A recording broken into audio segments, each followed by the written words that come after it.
जय गुरुदेव। सभी साधकों का स्वागत है। और आज देखेंगे जिस विषय पर चर्चा करना चाहता हूँ वह माँ शमशान काली से जुड़ा हुआ एक विषय है और बहुत ही महत्वपूर्ण बातें। कुछ साधना हेतु तो मैं आया नहीं हूँ, क्योंकि साधना क्रम जो होता है वह तो एक अलग विधान होता है और आप चाहे जहाँ से भी माता की साधना करो तो ये तो हमको पता ही है। और सभी साधकों के माता की साधना पूर्ण प्रमाणित विधि द्वारा ही संपन्न करनी चाहिए माँ शमशान काली की। और साधना हो सकेगा तो फिर कभी डालूँगा, लेकिन जो है अभी मैं थोड़ा सा आपको अवगत कराना चाहता हूँ माता के विषय में कि कैसे साधना करनी चाहिए और क्या क्रम होना चाहिए साधना में। महत्वपूर्ण जो कुछ बातें होती हैं वो मैं रखना चाहता हूँ कि माँ शमशान काली के विषय में थोड़ा सा साधकों को दो चार बातें जिनसे मैं अवगत करा सकूँ।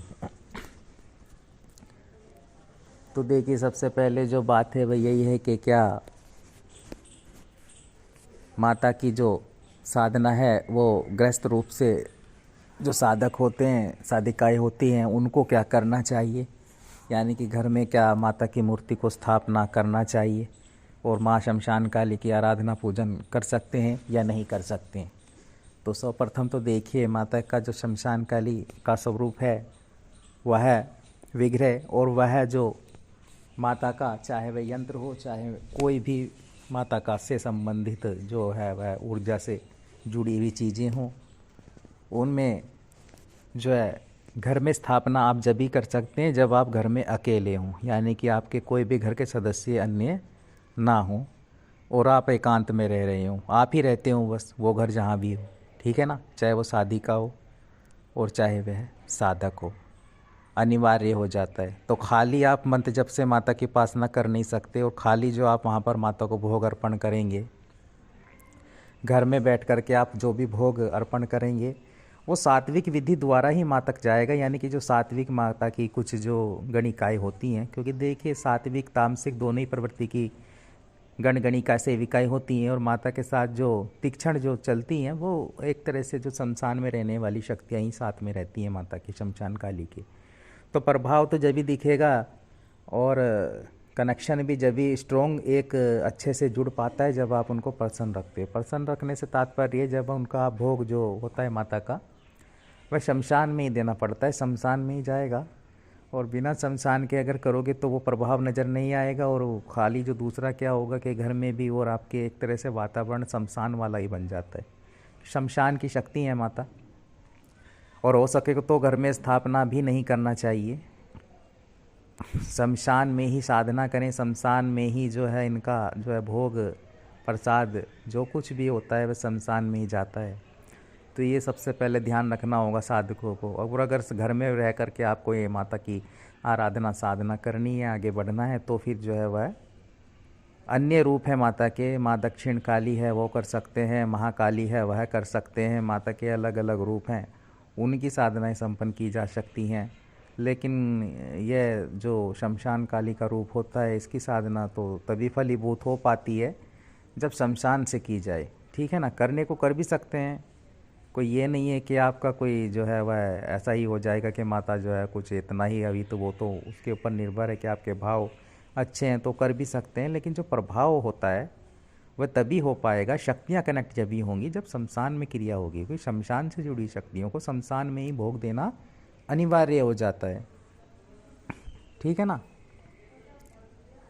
तो ये बहुत ज़रूरी होता है और क्षमा करती नहीं है, ठीक है ना। आप सोचें कि माता हैं कोई कि मैं ये चीज़ें कई साधकों से सुनता हूँ कि वे तो माता है, उनका तो स्वरूप जो है वो स्नेह वाला है, वो तो मतलब जो है उस तरह से प्रभाव नहीं देंगी। अगर गलती करेंगे तो बख्शेंगी कहाँ, ठीक है ना। आप तो पुत्र हैं ना उनके। अब देखिए, माता होती है, नॉर्मली भी आपकी माँ होती है, जब आप छोटे होते हैं पुत्र होते हैं उनके, तो चाहे बड़े भी हो जाए माता का तो जो है हक बनता है, वे थप्पड़ भी लगा देती हैं। और प्रेम में थप्पड़ लगाएंगी तब भी चोट लगेगी, ठीक है ना। और माता भी अगर प्रेम में आपको मारेंगी भी तो उसके लिए आप तैयार रहें, है ना। कष्ट मिलता है आपको किसी प्रकार से, क्रोध का सामना उनका करना पड़ सकता है, हालांकि क्रोध के पीछे भी प्रेम होता है कि आप जो है सही राह पर आए, सही तरीके से एक साधना विधान करें तो कष्ट उसमें आप प्राप्त कर सकते हो, पीड़ा आप उसमें प्राप्त कर सकते हो, हालांकि उसके पीछे प्रेम हो सकता है ना। तो लेकिन आपको क्या करना है, आपको पूर्ण विधि विधान पूर्वक ही जो है वह साधना हाथ में लेनी चाहिए, करनी चाहिए। और जो भी महाविद्या साधना है, जो भी उग्रतम साधना है, उनकी अगर दीक्षा लेते हैं तभी साधना में बैठे, अन्यथा साधना में ना बैठे, साधना को हाथ में ना लें, ठीक है ना। उसके साथ पूर्ण कर्म अपनाएं।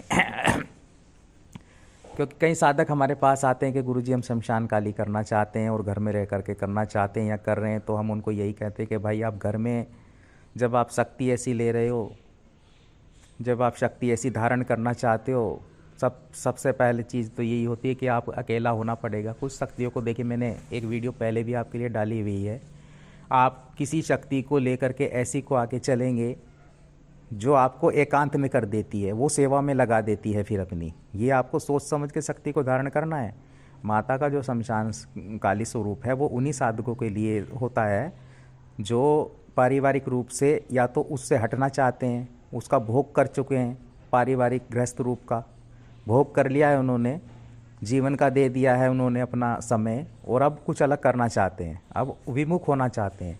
विमुख होंगे, जितना उसमें जाएंगे, जितना उसमें डूबेंगे, जितना माँ की शरण में आप जाएंगे, जितना सेवा करेंगे, उनका जितना मत जप करेंगे, उनका उतना आप अलग होंगे। ये आप स्वयं अनुभव कर सकते हैं। अलग होंगे, सबसे हटेंगे, सबसे कटेंगे, चाहे वह आपके मित्र हों, चाहे वह आपके सगे संबंधी हों, चाहे वह आपके पुत्र पोत्री हों, उनसे भी कटेंगे आप। कटना ही होगा आपको। वो अलग करेंगी, वो सेवा में लगाएंगी अपनी आप को, ठीक है ना। कुछ शक्तियाँ ऐसी ही होती हैं। अगर आप देखेंगे कि शमशान काली के जो साधक हैं वो एकांत में मिलेंगे, अकेले ही मिलेंगे, पारिवारिक रूप में नहीं मिलेंगे आपको।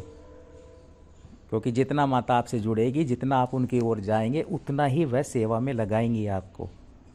मोह माया का त्याग करना पड़ेगा, वो करवा देंगी। गृहस्थ रूप से कटना होगा, नहीं कटोगे तब भी अंदर से इन चीज़ों से दूर जाने लगोगे, ठीक है ना। तो वो साधक अगर शमशान काली माता की साधना हमारे मार्गदर्शन में करना चाहते हैं, प्रॉपर तरीके से करना चाहते हैं, 41 दिन की ये साधना क्रम होता है और नित्य इसमें आपको शमशान में जाना ही पड़ेगा और खुद जाना पड़ेगा। शमशान काली के लिए आप किसी और से भोग की क्रिया भी नहीं करवा सकते। इसी साधना, यही एक साधना है जिसमें आपको निकलना पड़ेगा, गुरु आपको मार्गदर्शन करेंगे ये पूरी तरह से आपको। और दूसरा इसमें दीक्षा लेना अनिवार्य है, शक्तिपात दीक्षा लेंगे। माता का नित्य भोग जाता है, वह शमशान में ही आपको जाना होगा डेली। उसके बाद साधना क्रम रात्रि में करना होगा। 41 दिन की साधना, 41 दिन में पूर्ण नियम कायदे फॉलो करने, नीचे भूमि शयन करना, ठीक। तो ये सब चीज़ों बातों का आपको ध्यान रखना इसमें महत्वपूर्ण है साधक को। और साधना काल में वार्तालाप नहीं करना है किसी से भी, कि मोबाइल कर रहे हैं और बातें कर रहे हैं, बातें चल रही हैं आधा आधा घंटा इधर उधर, तो है ना। इन सब चीज़ों को, मोबाइल से तो दूरी हो जाना चाहिए। 40-41 दिन जो होते हैं उस शक्ति को देने हैं अपने आप को। यथा संभव हो वहीं पर वार्तालाप करें, अन्यथा इधर उधर वार्तालाप ना करें। और जो है वह आप जो है एक संयमित जीवन जिए। उन 41 दिनों को पूर्ण रूप से माता को समर्पित करें आप। उनका ध्यान, उनका चिंतन, जो साधना क्रम है, जो गुरु दे, जो मार्गदर्शक दें, वह करें। और निश्चित रूप से एक प्रचंड शक्ति है, एक ऐसी शक्ति है जो साधक का जो जीवन बदल देती है, इसमें कोई दो राय नहीं है। और एक प्रचंड शक्ति माता शमशान काली की एक जो शक्ति होती है वह चारों ओर ही उस साधक के बनी रहती है जो इनकी शरण में जाता है। लेकिन आपको प्रॉपर तरीका आजमाना ही पड़ेगा, वरना आप ये साधनाएं ना करें। देखिए क्या होता है कि मैं इसीलिए कहता हूँ कि सोच समझकर साधनाओं को हाथ में लें आप। एक साधक थे जो माँ शमशान काली की ही साधना घर में रह करके कर रहे थे, और उन्होंने एक यूट्यूब पर से ही कोई संपर्क साधा और उनको 21 दिन की उन्होंने साधना दे दी। कोई विधान नहीं, माता का यंत्र माला दे दी उन्होंने, और माता का विग्रह एक फ़ोटो उन्होंने स्थापित किया, और भोग वगैरह जो कुछ था वह घर में ही उनको अर्पण करने लगे। ये जो भी मिष्ठान उन्होंने बताया, उन्होंने क्या किया कि देखिए कुछ जो यूट्यूबर होते हैं, बाबा होते हैं, उन्हें केवल अपनी साधना देने से मतलब होता है। साधना दी, पैसे लिए, ठीक है, उन्हें इस चीज़ से मतलब नहीं है कि वो क्या दे रहे हैं, और साधक क्या उनमें होता है कि अच्छे से कर पाएँ। साधक जो होते हैं वो सोचते हैं कि बस घर में रहकर ही हम उन साधनाओं को भी संपन्न कर लें जो तीक्ष्ण साधनाएं हैं, उग्रतम साधनाएं हैं, जिनके लिए आपको निकलना ही पड़ेगा, जिनके लिए आपके गुरु भी नहीं निकल सकते, आप ही को निकलना पड़ेगा। ठीक है ना। कुछ साधनाएं ऐसी होती हैं, घर में बैठकर मंत्र हो सकता है, घर में बैठकर वह जो भोग होता है वह घर में बैठकर आप रख ही नहीं सकते। अगर घर में बैठकर माँ शमशान काली को भोग देना शुरू कर देंगे तो फिर आप परेशान हो जाएंगे, चारों तरफ आपके जमघट लग जाएगा। शमशानी जितनी भी शक्तियाँ होती हैं, जितने भी भूत प्रेत चुड़ैले, जो भी नकारात्मक ऊर्जाएं, वह चारों तरफ आ जाएंगी। वो साथ ही चलती हैं माँ शमशान काली के, उनकी सेवक सेविकाएँ होती हैं, वही कार्य करती हैं। जब साधक साध लेता है माँ शमशान काली को, जिन जिन्नात सभी माता की ही शरण में हैं, उनसे संचालित हैं ये शक्तियाँ। ठीक। तो उस साधना काल में आपकी परीक्षार्थ हेतु जब अगर आप घर में इनका भोग रखेंगे, मदिरा या कुछ भी भोग रखेंगे सोच करके मैं घर में, तो वैसे ही वो करने लगे। उन्होंने कहा कि आपको घर में भोग रखना है, जो भी उनको उन्होंने तामसिक प्रवृत्ति का ही भोग बताया, और वो भी घर में रखना है। घर में रखो और फिर अगले दिन रखिए आओ कहीं भी ले जा करके, या कहीं भी रख दो या फिर नहर में डाल दो। तो उन्होंने ऐसा कुछ क्रम उनको बता दिया था और वैसे ही वो करने लगे। 21 दिन की लगभग उनकी साधना, और फिर भैया परेशान इतने हो गए कि पूछो मत। अब ऐसी साधना हाथ में ले ली और वो प्रक्रिया भी उन्होंने उसने गलत बता दी। पैसे वगैरह तो उनको जो दान दक्षिणा होती है साधना से संबंधित सामग्री से, विधान से, वो तो उन्होंने ले ली, लेकिन उनका फिर नंबर भी उनको नहीं मिल पा रहा था। और फिर साधना देने के बाद में 1-2 बार उन्होंने फ़ोन उठाया, रिसीव किया, और बाद में जो है कोई मार्गदर्शन नहीं, कोई गाइडलाइन नहीं, और फिर जो है प्रॉब्लम में घिर गए वो काफ़ी ज़्यादा। फिर किसी तरह उन्होंने हमसे संपर्क किया। फिर जब पता चला कि भाई वो इतनी ऐसी ऐसी साधनाएं कर रहे हैं लोग, तो हमें सोचना पड़ता है कि कैसे वो मौत के मुंह में जाने की जो है अच्छे खासे जीवन व्यापन करते हुए भी क्या ज़रूरत पड़ जाती है कि ऐसे विधान करने लगते हैं और बिना किसी जानकारी के। ठीक है ना। तो मैं इसीलिए कहता हूँ लेने के देने पड़ जाते हैं कि आप जब करते हैं तो वह भी छीन लेती हैं शक्तियाँ आपसे जो आपके पास होता है। गलत करोगे तो गुंजाइश नहीं है, गलत करोगे। उन्होंने कहा गुरुजी हमने तो सोच कर करी साधना कि माँ है, माँ का स्वरूप है और माँ तो माँ होती हैं, बस ये सोच करके कि हम बैठ गए साधना में, है ना। अब उनके जीवन में कितनी परेशानियाँ आ गई, कई घर के सदस्य भी उनके जो है वह एडमिट हो गए हॉस्पिटल में जा जाकर, सगे संबंधी भी, खुद के घर के सदस्य। तो साधना तो क्या करते, प्रॉब्लम में पड़ गए, करूँ तो करूँ क्या, करें तो करें क्या।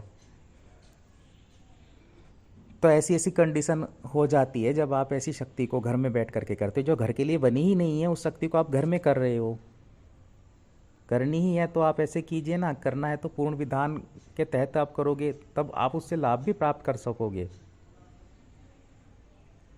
तो ये बहुत ज़रूरी हो जाता है। केवल साधना जैसे मैं कहता हूँ यंत्र माला ले ली, बस एक गाइडलाइन, अब घर में बैठकर अपनी इच्छा अनुसार कुछ भी कर रहे हो, कोई भी शक्ति की साधना शुरू कर रहे हैं साधक, और फिर उसके बाद में जो है बहुत ही मेहनत उसके लिए करना पड़ा। उनको माता को विसर्जन करना भी इतना आसान नहीं होता। अगर साधना कर रहे हो तो पूरी कंप्लीट करनी पड़ेगी, फिर उनको वह साधना कंप्लीट ही करवाई गई।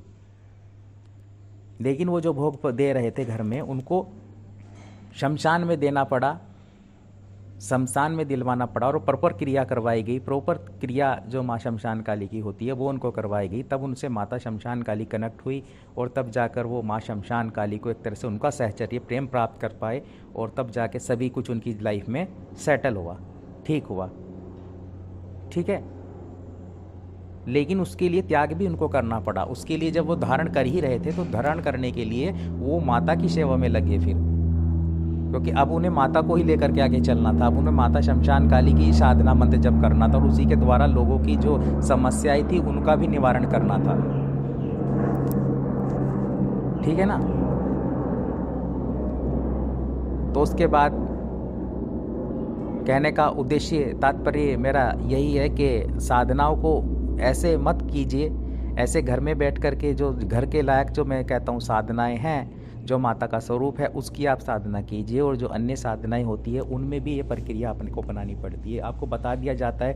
क्योंकि जो साधक, जो हर साधक ये सोचता है कि मैं घर में बैठ कर के साधना जो है वह संपन्न कर लूँ, और ऐसी तीक्ष्ण उग्र साधनाओं को भी घर में बैठ करके करने की जो है वो कोशिश करते हैं, जो है ही नहीं घर के लिए, जो है ही नहीं, जिनका निवास स्थान ही शमशान है, जो शमशान में ही जिनको अच्छा लगता है, जो शमशान में ही वास करती हैं, जिनके साथ शक्तियाँ चलती हैं वो भी शमशान से ही जुड़ी हुई हैं, तो फिर वो कहाँ, नाम ही शमशान काली है, तो फिर घर में क्यों उनको आप बंधन में ले रहे हो?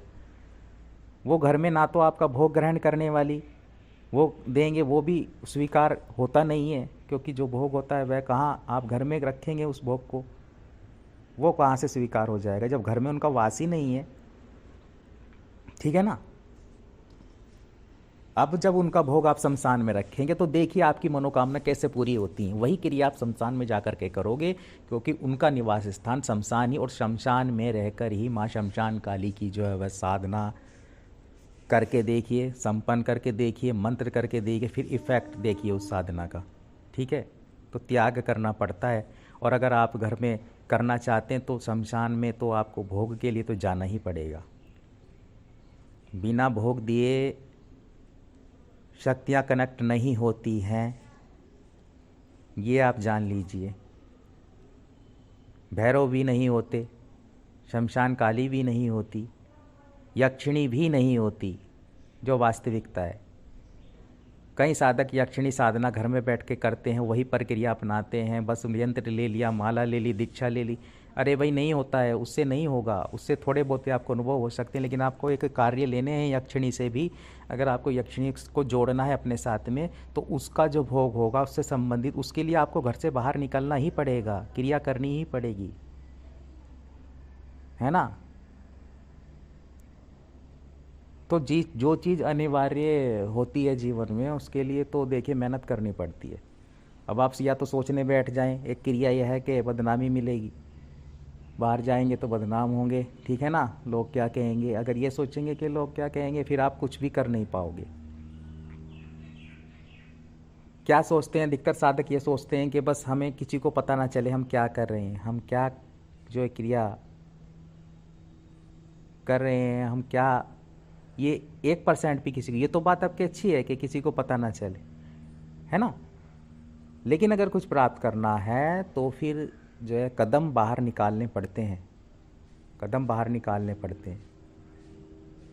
घर में रह करके हर साधना संपन्न होती नहीं है,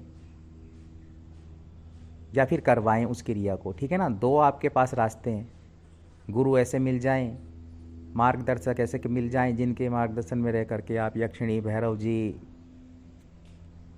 और ऐसी गुरुतम साधनाएं जो सीधा से जिनका कनेक्शन ही शमशान से है, जो शमशान में भोग ग्रहण करती हैं, घर में करेंगी ही नहीं वो, है ना। तो फिर वह क्रिया, वह व्यक्ति के संपर्क में आपको रहना ही होगा, वह तभी संपन्न हो पाएगा, वैसे हो नहीं पाएगा, है ना। तो वैसे नहीं हो पाता है। तो जिसका जो विधान है साधना का वो करेंगे तो फिर वे लाभ भी प्राप्त होगा। अब फिर अगर आप चाहे उसमें कितना भी मंत्र में टाइम लगा दें, साल दे दें, 2 साल दे दें, लेकिन फिर आप देखेंगे कि रिजल्ट जब आप महसूस करेंगे तो वैसा रिजल्ट नहीं मिलता है, फिर आपको वैसे रिजल्ट प्राप्त नहीं हो पाते हैं। तो उन रिजल्टों को प्राप्त करने के लिए मेहनत जो है वह बहुत ही ज़्यादा ज़रूरी हो जाती है ऐसी साधनाओं में। अब मैंने जैसे कहा कि साधना कौन सी करनी है, गृहस्थ जीवन भी आपको व्यापन करना है, उसमें भी रहना है, और आप ऐसी साधना, मेरे पास कई साधक आते हैं कि गुरुजी मुझे शमशान काली करनी है, किसी को शमशान भैरव जी करने हैं, किसी को शमशान बेताल करने हैं। तो फिर भाई आप घर में रह रहे हो, बीवी बच्चों के बीच में रह रहे हो, फिर ऐसी साधनाएं करना चाहते हो तो सोच समझ कर जो है वह साधना में प्रवेश करें। आप कर सकते हो तो कर सकते हो, तो तभी कर सकते हो।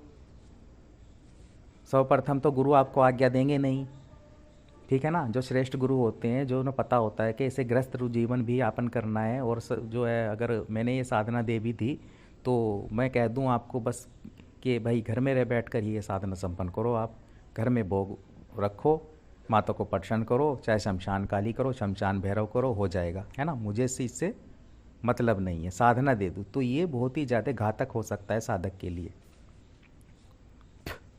और इसमें से निकलते नहीं हैं। अच्छे अच्छे साधक पागल होते हैं, दिमागी संतुलन खोते हैं, जरा सी शक्ति उनसे कनेक्ट हो गई कोई एक आध शक्ति आ गई आपके पास में, तो फिर जो है दिमागी रूप से जो आप देखते हैं ना कि पागल हो गए, कहीं फिरते हैं, कहीं अघोरी फिरते हैं, कहीं व्यक्ति मिल जाएंगे आपको और उनका पता नहीं होता क्या क्रिया उनके साथ होगी, तो वो क्रिया उनके साथ वही होती हैं जो फिर दिमागी संतुलन तक होते हैं साधक कहीं इन शक्तियों की ऊर्जाओं को संभाल नहीं पाते हैं, गलत विधान वे जो साधना विधान होता है वे अपना लेते हैं किसी के भी मार्गदर्शन में आकर के कि भाई मैं ये कर रहा हूँ, मैं वो कर रहा हूँ, उठा लिया, करने लगे। और जैसे मैं बताता हूँ कि कई केस जो है यक्षिणी से संबंधित तो इतने आते हैं कि मैं बता नहीं सकता आपको। और हैरानी मुझे इस चीज़ की होती है, वह उन्हें साधना देते हैं लेकिन फिर उन्हें निकालते नहीं हैं। प्रॉब्लम एक से एक साधनाएं, एक साधना डालेंगे फिर दूसरी, फिर तीसरी, फिर चौथी, लगातार डालेंगे और लगातार डालेंगे। भैया 3 दिन में कीजिए, 4 दिन में कीजिए, 5 दिन में कीजिए, है ना, 1 दिन में कर लीजिए, बिना इसमें आपको कोई भी वो ज़्यादा समय नहीं लगेगा।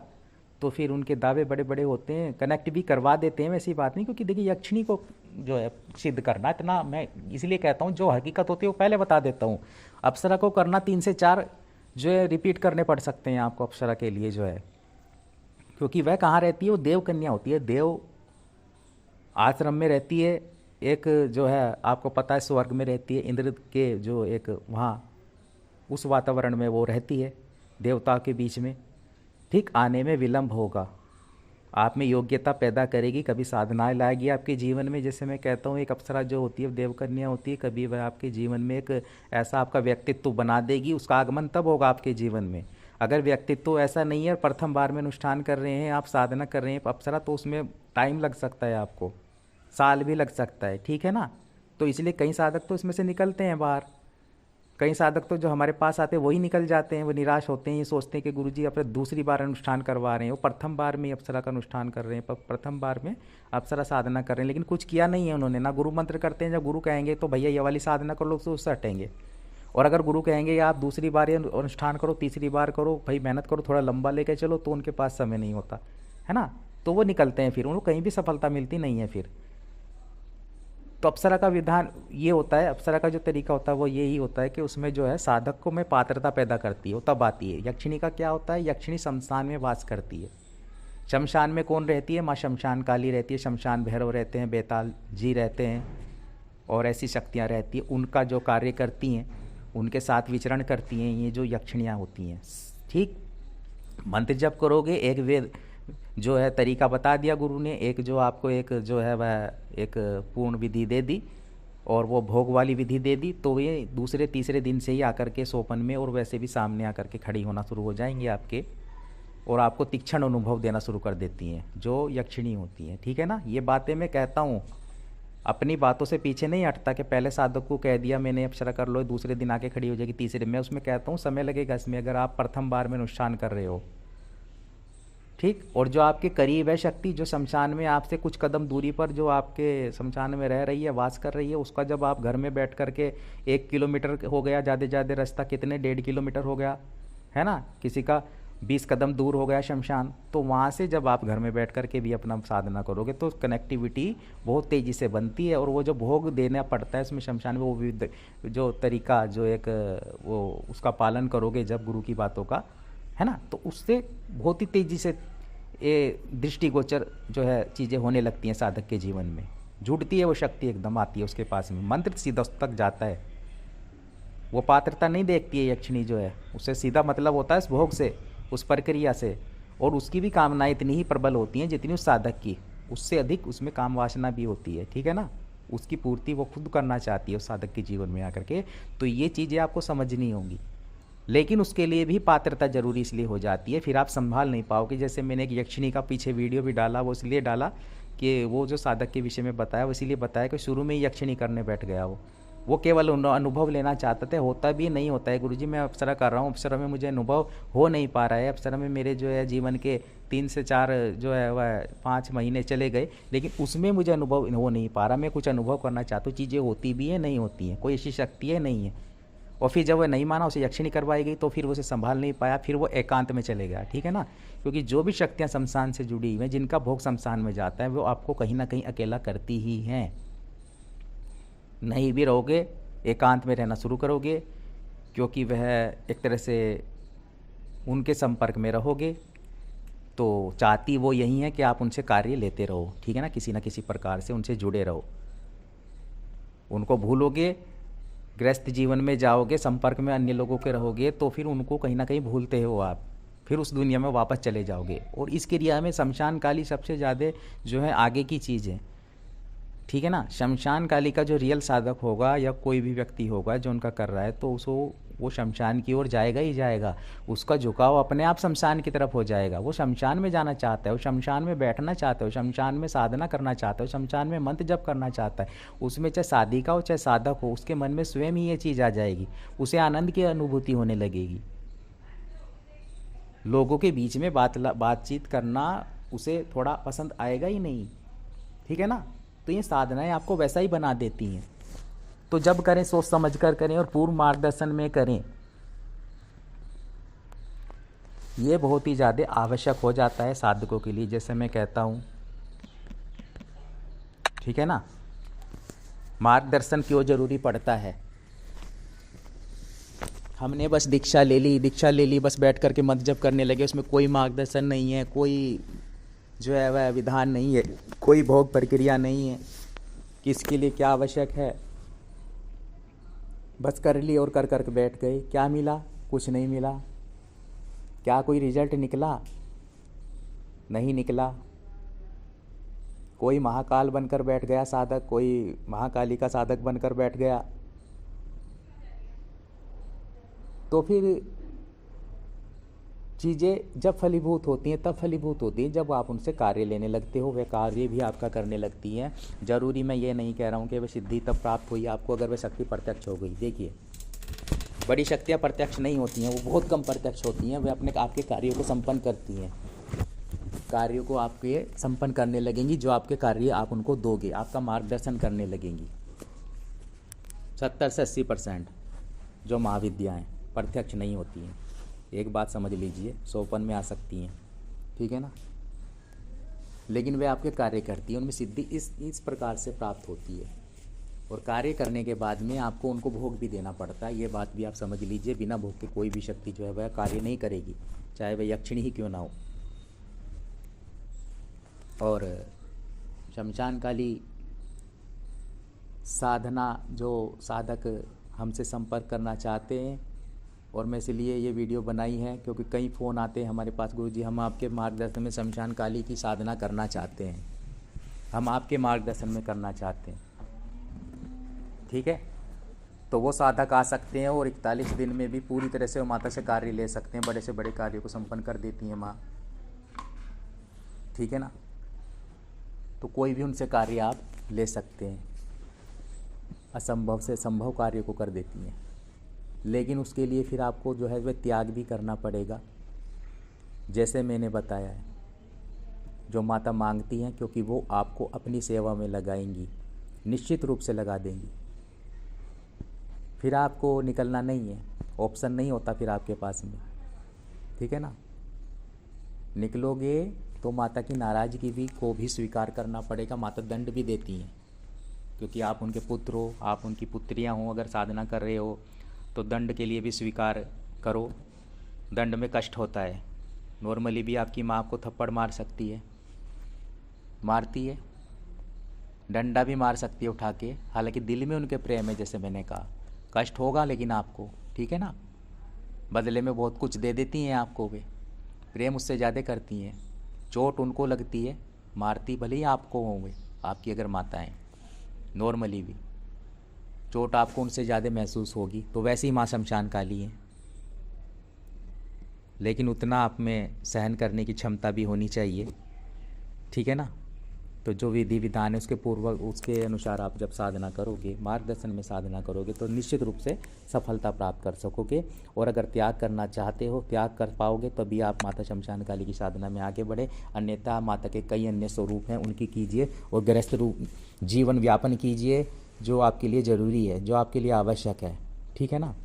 जो जिसके लिए साधना बनी हुई है वो उसके लिए बनी हुई है, वरना जो है वह आप पूरी तरह से, जैसे मैंने कहा है, पारिवारिक रूप से कट सकते हो। तो साधना क्या करनी है क्या नहीं करनी है, उसके रूप में आप जो है वह सोच समझ कर साधनाओं में प्रवेश करें और आगे उनके लेकर चलें, इष्ट के रूप में लेकर चलें। जैसे मैंने कहा कि इष्ट को सोच समझ कर धारण करें, इष्ट को सोच समझ कर बनाएं, समझ रहे हो? तो ये बहुत ज़रूरी हो जाता है। बाकी आप उनकी कृपा प्राप्त कर सकते हो, उनकी हाजिरियाँ होती हैं माता की, जो पात्र व्यक्ति है जिसने उनकी साधना संपन्न की हुई, जिन्होंने उनकी सिद्धि प्राप्त की हुई, आप उनसे कढ़ाइयाँ माता की, हाजिरियाँ माता की दिलवा करके उनकी कृपा निरंतर प्राप्त कर सकते हो। उसमें भी आपको उनकी कृपा प्राप्त हो जाएगी। अगर आप माता शमशान काली की कृपा प्राप्त करना ही चाहते हो, उनके जो है कृपा में रहना चाहते हो, तो आप उस व्यक्ति के मार्गदर्शन में, उस व्यक्ति के थ्रू अपने कार्य को करवा सकते हो जिसने उनकी सिद्धि प्राप्त की हुई है, पूर्ण सिद्धि प्राप्त की हुई है माँ शमशान काली की। ठीक है ना? तो आज के लिए इतना ही। जय गुरुदेव, जय माँ छिन्नमस्तिका।